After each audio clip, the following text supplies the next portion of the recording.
This is Beat the Closing Line with Nicole, Mo, and Eli.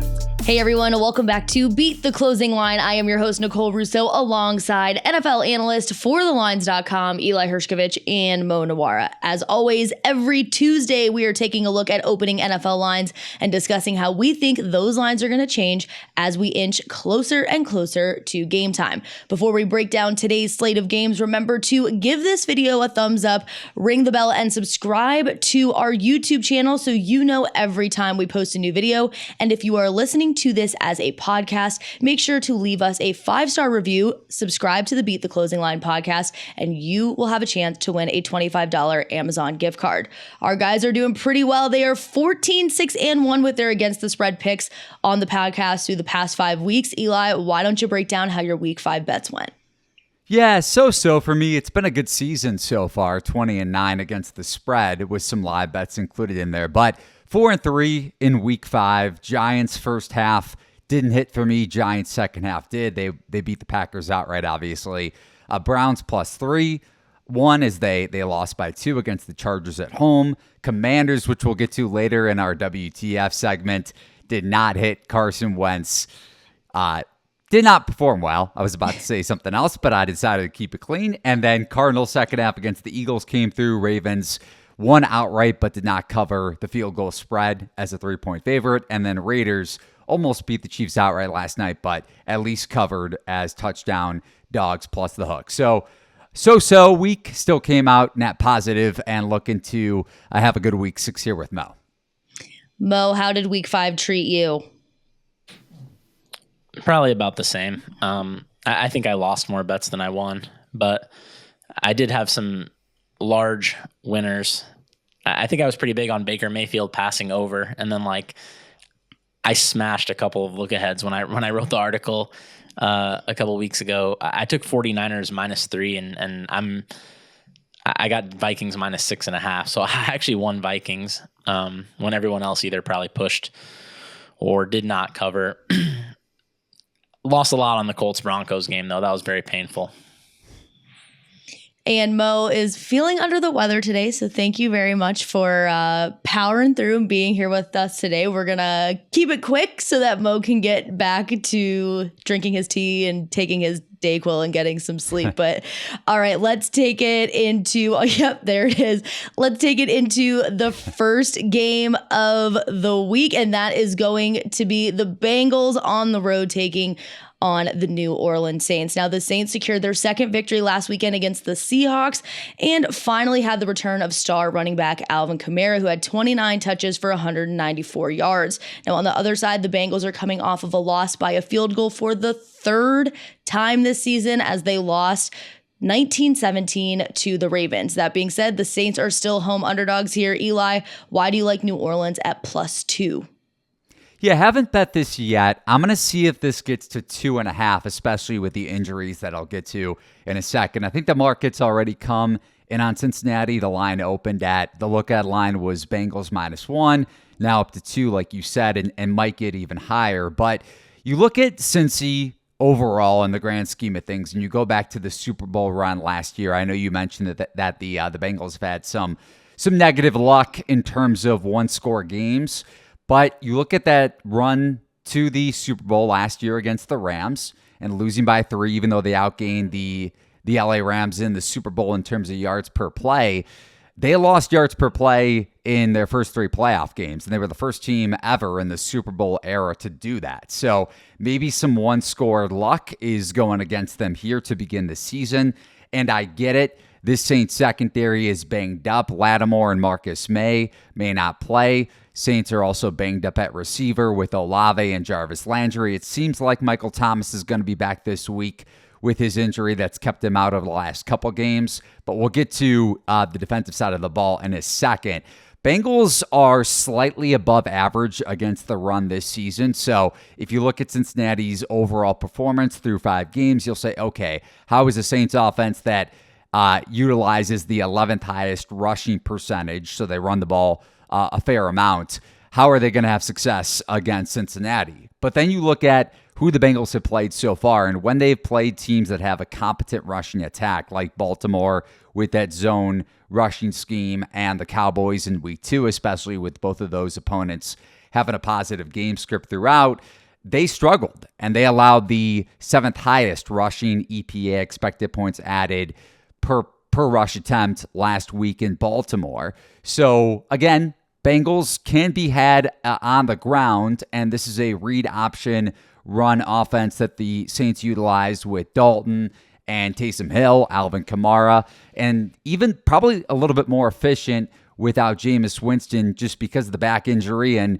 he wasn't really effective on the ground himself. I know it's Andy Dalton at 30-plus years old, but I still might take Dalton, especially a healthy Dalton right now, over Jameis Winston. So I think the Saints are going to be able to have success on the ground, even without Olave and Jarvis Landry to stretch the defense. Like I mentioned, Thomas should be back. But on the other side of the ball here, I understand that the Saints are going to be likely without Lattimore and Marcus May, and not having May in the secondary last week. Lattimore got hurt midway through the game, but not having someone that when Dennis Allen runs a zone for much of the game was tough against a Seahawks passing attack that has surprised a lot of people. But what Dennis Allen does well, and we've seen it against Tom Brady, especially since Brady's come over to the Bucs, is utilize that cover 1 zone scheme. And Joe Burrow, even though he has performed a little bit better against zone defenses this year, that's his biggest weakness.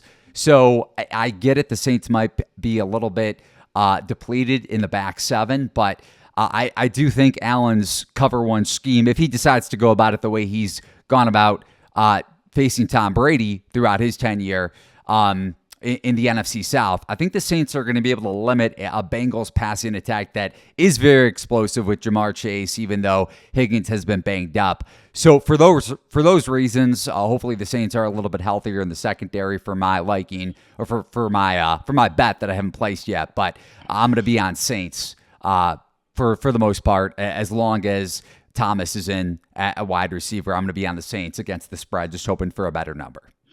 And you might like the Saints to win the NFC South as well, a little futures action. Yeah, Mo was on this bet before the season started, I think at plus 325, and now it's plus 900 on DraftKings. And you look at their strength of schedule the rest of the way, I get it. The Bucs have the easiest strength of schedule, but then you look at the Saints. I mean, every team in the NFC South has a bottom 5 or a favorable strength of schedule.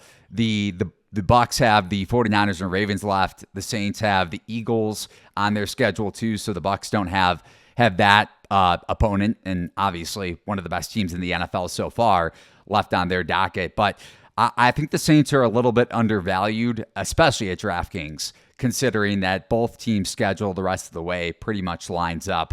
And the Saints offense, I think, has some upside left. Even if the Saints go with Dalton the rest of the way, which I don't think is out of the question if this back thing lingers for Winston, I think the numbers the numbers for New Orleans offense might be depreciating this in the market a little bit to the point where there's value with the Saints.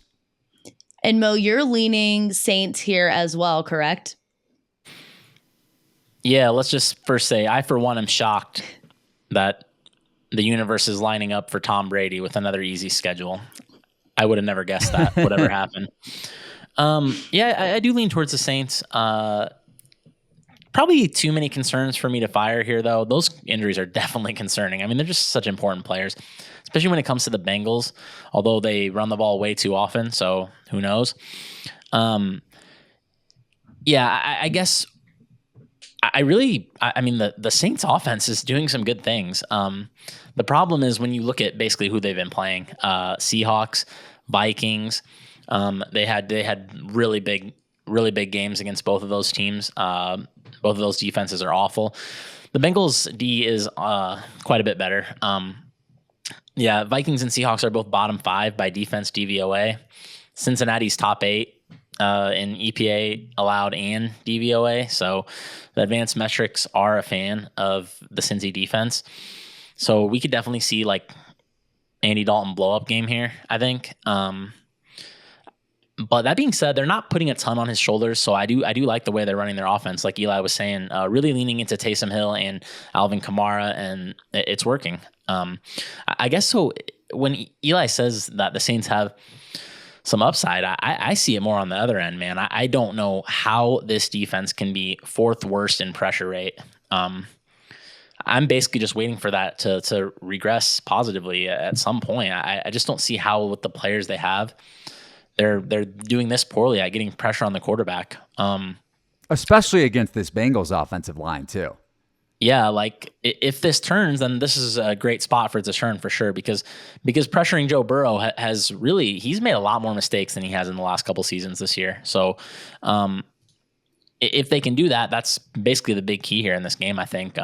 I think with having a good number here to tease and a pretty low total, although I have to say I do kind of lean toward the over.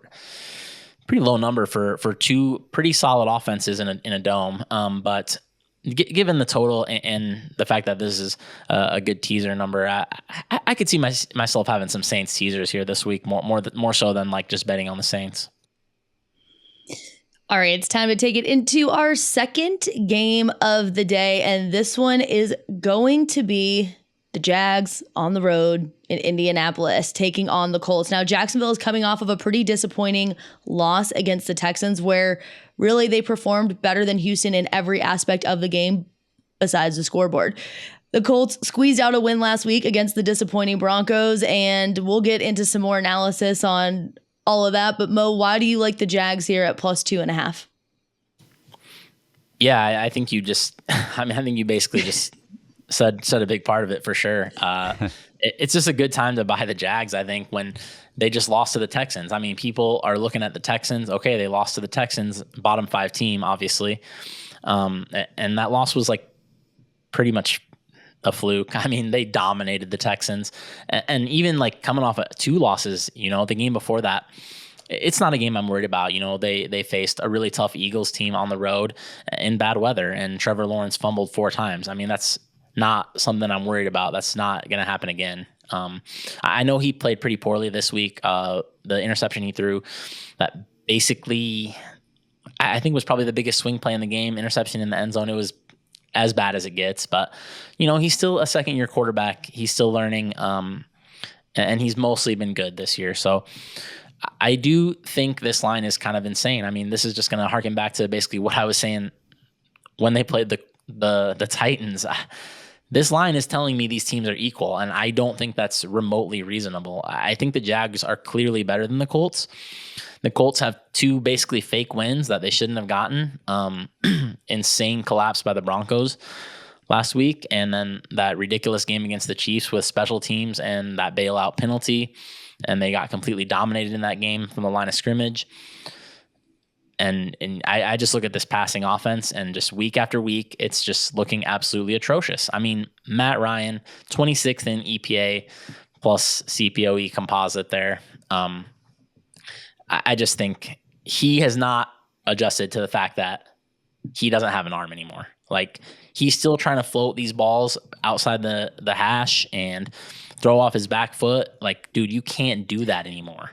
He's not getting protection either. Yeah, and that's the thing. And the Jags are 6th in pressure rate. So I just see him running for his life again a bunch here. And I really want to buy the Jags here off 2 losses that have some mitigating factors, and sell the Colts off an absolutely completely unimpressive win. I mean, as unimpressive as it gets. Honestly, the only thing that like sucks about this one is that the Jags already crushed the Colts once this year. So I just feel like these spots always mess with my head when there's already been a 24-point whitewash in their favor, and then Colts are somehow favored here. But I really think that like the Jags are just a better football team than the Colts, and I just can't see how they can be +2.5. I really don't. I think they're multiple points better than Indy. I agree with you here where this could be a buy low situation on the Jags. And again, we're going to touch on, like I said, we were going to touch on this a little bit later, but the final score really wasn't indicative of how the game was played. Jacksonville had 21 first down to Houston's 13, more total plays, more total yards, more rushing yards, and less turnovers than the Texans, and still somehow lost that game. And for the Colts, like you said last weekend, I don't think it was a super impressive win against the Broncos. Alec Pierce made some pretty insane catches in the fourth quarter that kind of kept the Colts' final drive alive.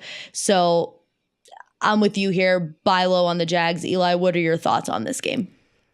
I think, as much as, because I can make the case for the Colts, and I don't think I'm going to lay it at 2.5. I think we've identified a pretty good Wong teaser if bettors want to play it safe and go Saints, tease them up through the key numbers of 3 and 7, tease the Jags up through the key numbers of 3 and 7. But with that being said, I know you mentioned, Mo, that the Jags outgained the Texans last week by 1.4 yards per play.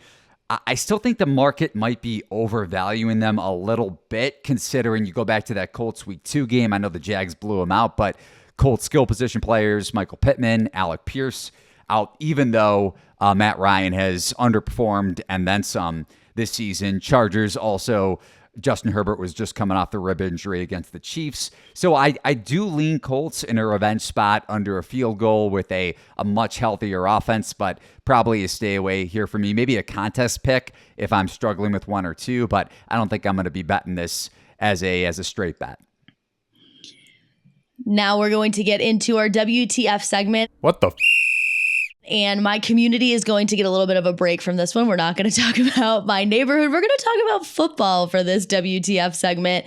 And it was the Ron Rivera interview after the Washington loss, where basically the reporters asked him why is his team underperforming in his division, and he just flat out said quarterback. Now, I do not know, and we have the video here and we'll play it for you. Following up on John's question about the Giants, they're up to a faster start. The Eagles, the Cowboys, they've kind of all been rebuilding too the last couple of years, and it seems like they're farther ahead. Why do you think the teams in the division are farther ahead at this point? Quarterback. Is that? I mean, with quarterback, like the Cowboys, for instance, they don't have Dak Prescott this season and still have been able to win. They started with him, Dak, but and they build around Dak, and the offense is built around Dak. Their backup's a guy that is very solid inside of what they do. And the truth is that this is a quarterback-driven league. And if you look at the teams that have been able to sustain success, they've been able to build it around a specific quarterback. Chose the quarterback here, though, so do you have any regrets about that, or how do you? No, I got no regrets about their quarterback. I think our quarterback has done some good things. There's been a couple of games that he struggled. But you look at his numbers from yesterday, and you would say, okay, look at his numbers he's had throughout the year. There was a time he was, very solid. And then, we had the unfortunate Philadelphia game, and he struggled a little bit in the Dallas game. But the way he performed yesterday, it just shows you what he's capable of. And, we chose him because we believe him. We chose him because we looked at what we felt were things that pointed towards him. I don't know if I've ever seen a press conference where the head coach just immediately throws his quarterback under the bus. So I'm very intrigued to hear your guys' take on it. I mean, if I'm Carson Wentz, I'm personally crying in the locker room if my coach does that to me. So what do you guys think here? Yeah, he did try to walk it back a little bit. I think it was late Monday or early Tuesday by saying, I was just highlighting the greatness, or along those lines, not verbatim, but yeah, sure. Right. He was saying how the rest of the quarterbacks of the NFC East are performing well. And to his credit, they are. Besides the 1 year that the Panthers made it to the Super Bowl, and that was a great year. I don't think defenses had necessarily adjusted to Cam Newton. Now, I want to say that was back in 2015, but Rivera hasn't really performed well as a head coach. Maybe they lost to the Seahawks in the divisional round. So he's had a couple good years as an NFL head coach. I don't want to necessarily negate that. You want to discredit Carson Wentz, fine. I'm just also not there with Ron Rivera as a head coach, and you want to take a shot at your quarterback. I'm sure there are players in the locker room that aren't a fan of Carson Wentz's play either, but you're also going to separate the locker room a bit even more when you call out your quarterback. So it's hilarious because Mo and I have lost 3 straight bets on Carson Wentz and the Commanders for that reason, I agree with you, Ron Rivera, but probably not the best thing to say from a locker room standpoint either. Yeah, definitely not building team morale there by just chucking your quarterback right under the bus. Mo, any thoughts on this one? I know the team hasn't been great to you the past few weeks either. Yeah, I'm not sure if I've skipped betting Washington a single week so far. So I keep saying in the Discord, no more Washington. I don't know. We'll see what happens. But what if this line? Let me ask you this, Mo. If Bears gets up to, for some reason, let's just say the public comes in, maybe some sharp money comes in on Bears on game day, and this line gets to Bears -2.5 or minus 2, -2.5 on Thursday Night Football. Let's say it stays away from the key number 3. Would you be interested in Washington at that point? Probably on a teaser just because the total. I mean, I just don't imagine this is going to be a heavy offense game, although we've been surprised before.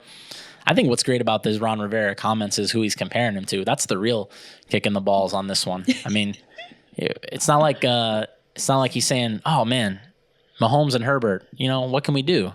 It's Daniel Jones and Cooper Rush, man. Yeah. I will say, this is on me, but I didn't even realize that the Cowboys were 4-1 until last week. I was watching the game.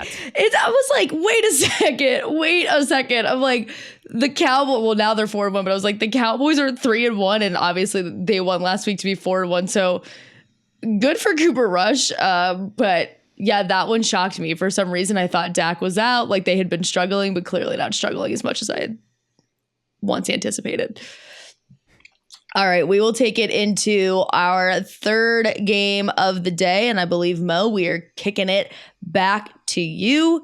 The 2-3 Arizona Cardinals are in Seattle to take on the 2-3 Seahawks. Now, Seattle is a +3 underdog and sitting at +130 on the money line to win this game. Now, one thing we know for sure is this Seattle offense can score, but we also know that this Seattle defense can give up a lot of points. The Cardinals are coming off of a close game with the still undefeated Philadelphia Eagles after their kicker Matt Amendola missed a game-winning field goal. Mo, you like the Hawks here at +130. Give us some more insight.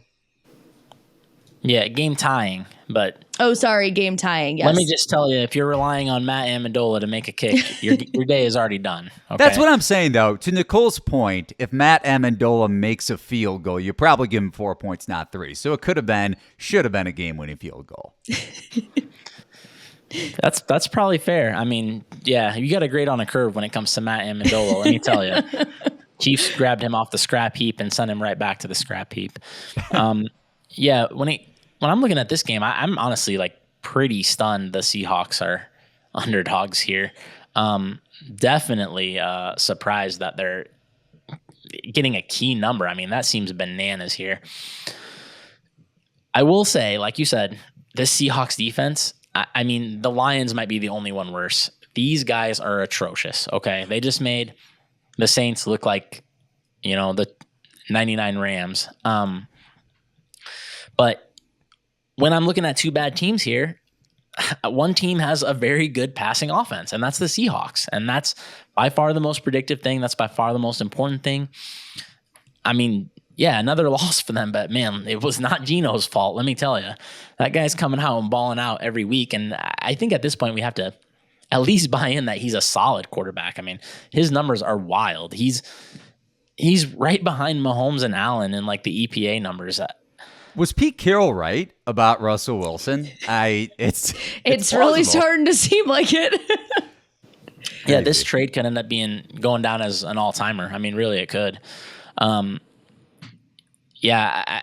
When I look at the teams that the Seahawks have really struggled against, which they definitely did, like the Broncos and the 49ers completely shut them down, especially the 49ers, obviously, but they really struggled against the Broncos too. I mean, the Cardinals are nowhere near these teams in terms of defensive ability, like not even in the ballpark. This defense is awful. It's like bottom 10 for sure. And I also like kind of selling the Cardinals a little bit off a game that I just don't think is like really all that meaningful. I mean, they got a home game against the Eagles in a spot where the Eagles are coming off a big win against another, at least semi-contender, and they're going on the road here for a mid-season doldrums game, basically. Just a sleepy spot for the Eagles. I didn't expect a good performance from them, and they didn't have a good performance, but I'm really not worried about it. I think the market might give the Cardinals too much credit. And the week before that, they pasted maybe the worst team in the NFL, the Panthers. So yeah, I think it's a good time to honestly just, and Hawks just didn't cover in a game where they just had 8.1 yards per play. I mean, let's be honest. That was, we needed Saints for the contest. That was our only winner. And I don't know if we deserve that one. So I will say, when you're betting this game, I said the same thing about this Raiders-Chiefs game last night. When I'm looking at games where I'm expecting 50-plus points, which the total is 51 here, I know it's really attractive to take +3 on the Seahawks, but I really think you're better off taking the money line. It's just these games with massive variance, 50-plus points, the points are not as valuable. So I'd rather just take some money line. That's why I put +130 in there and not +3. And Eli, looks like this one's going to be a pass for you. So give us some more insight on why you're going to stay away from this one. Yeah, Mo mentioned, first and foremost, he mentioned that the Seahawks offense might resemble the 99 Rams. I mean, Andy Dalton might have been, or might be a year away from working in the grocery store, like Kurt Warner was with the Rams. So I like the comparison. Even though Andy Dalton is not the Seahawks, he still played the Seahawks last week. But to your point, Mo, both secondaries are brutal. Both defenses are bottom 5 in dropback EPA. I don't think that's something that regresses positively in either of these teams' favor. So while I'm not high on the Cardinals, I'm also happy that my win total benefited from their loss, and I won my second half bet against Philly. And to your point last week, sleepy spot for the Eagles, and they suffered some injuries that we'll get to here in a minute. But unless this gets to Seahawks +3.5, I know you mentioned money line potentially in play for Seattle. It's probably not going to get there with the hook, so I think I'm going to stay away from this one. But I do agree. I do lean Seattle. All right, and that means it's time for our final game of today's episode, and that's going to be the only remaining undefeated team in the league, the Philadelphia Eagles, and they had a pretty close call against the Cardinals, again, for that game-tying field goal. But we have them taking on the 4-1 Cowboys at home, and they currently sit at 4.5-point favorites, and Eli, you like the Eagles in this spot, so tell us a little bit more. Yeah, haven't bet them, similar to the Saints yet again. Haven't bet Philly just yet. It also depends on the injuries here, along with the Saints too. So Mailata, the left tackle, Dickerson, left guard, your center, Jason Kelce, nickelback Avonte Maddox, all out last week against the Cardinals, or they suffered the injury in the midst of the game. So let's kind of see how the injury report goes for Philly over the rest of the week, especially because Dallas pressures the quarterback at the highest rate in the NFL, and they do so with blitzing about league average.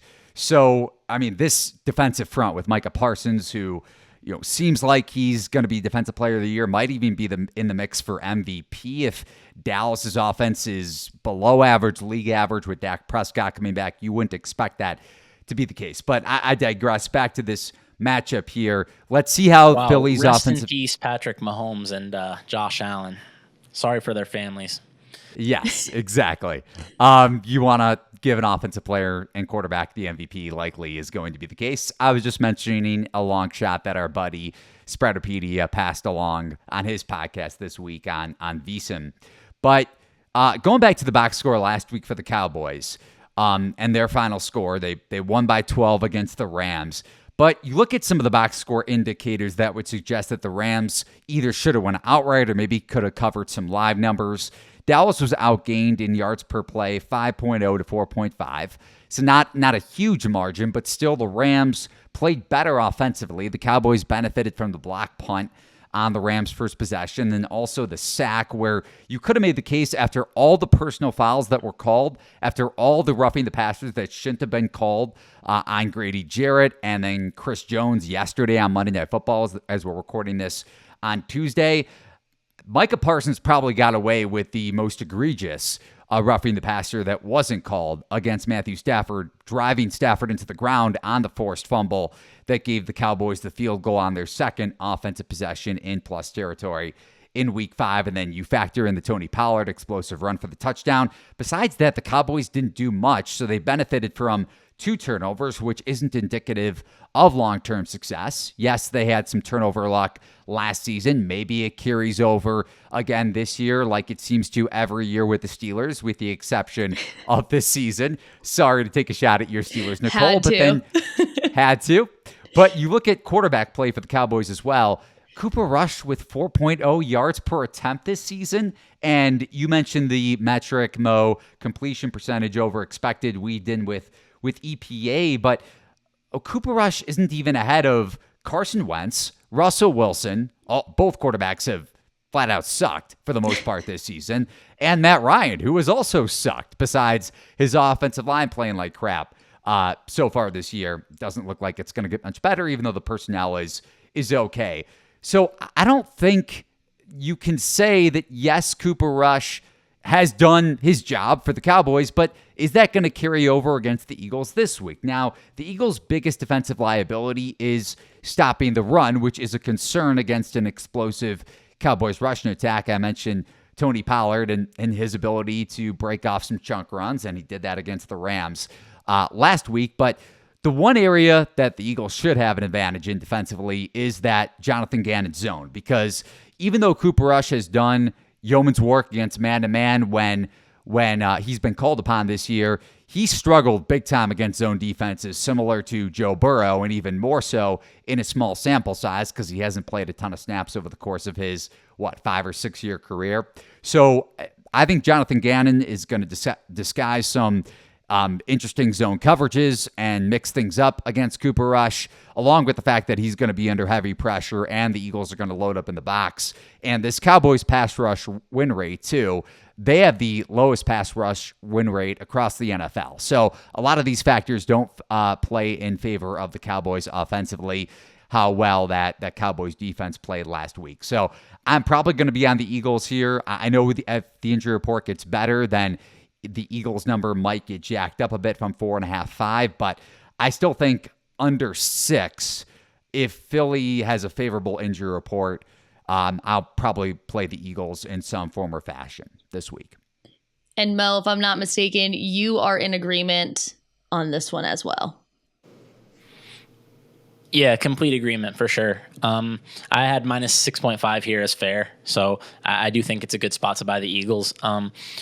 Eli was basically hitting on the biggest thing for me is Cooper Rush has been playing football on easy mode. I mean, Bengals at home is the only remotely tough game he's had, and at least it was at home. And he was bad in the second half of that game. Yeah, and the pass rush was crushing the Bengals for a lot of that game. So he didn't have to do that much. They scored, I think, 19 points in that game.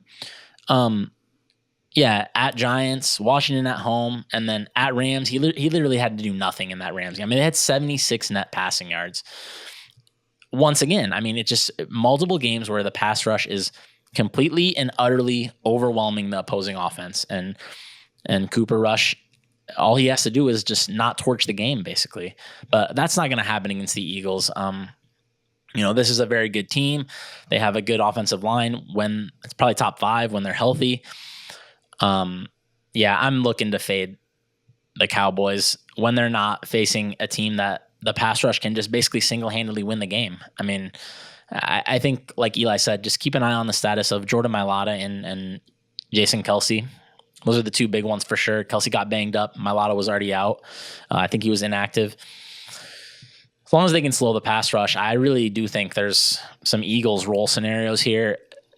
It's basically similar to what I was saying about Justin Fields last week, although he played very well. But it's just a quarterback we don't have much confidence in on the road in a negative game script. I mean, things can really blow up when you get in that situation. One last thing to Mo's point. I think the Eagles are, I want to say 5-0 against the spread in the first half this year. So maybe something to take a look at instead of Eagles full game. Maybe you take first half, because you look at the differences from first half to second half in terms of points. The Eagles have scored 77 more points in the first half versus the second half, and that's the largest difference through 5 games since 1983 when the Packers were plus 78 in the first half versus second half point differential. That's via Scott Kaczmar, I want to say is how you pronounce his last name. So Philly, maybe a second half underlook on the total too if this thing is a blowout in the first half. Absolutely, yeah. This team is like very, very committed to running the ball with their big leads. Like they are not trying to put Jalen Hurts in harm's way once they go up. All right, guys, that wraps it up for today's episode. Eli and I will be back on Thursday with a special guest interview. As always, if you need more betting insight and analysis, visit us over at TheLines.com. And if you want to bet any of the games that we discussed here, make sure to take a look at the bottom right-hand corner of your screen, which is where we have all the best sign-up offers from our partners. Good luck with your bets this week. Enjoy watching football this weekend. Maybe not Thursday night football so much. I don't think it's going to be a very interesting one, but the games this weekend should be a little bit better. And we will see you next time.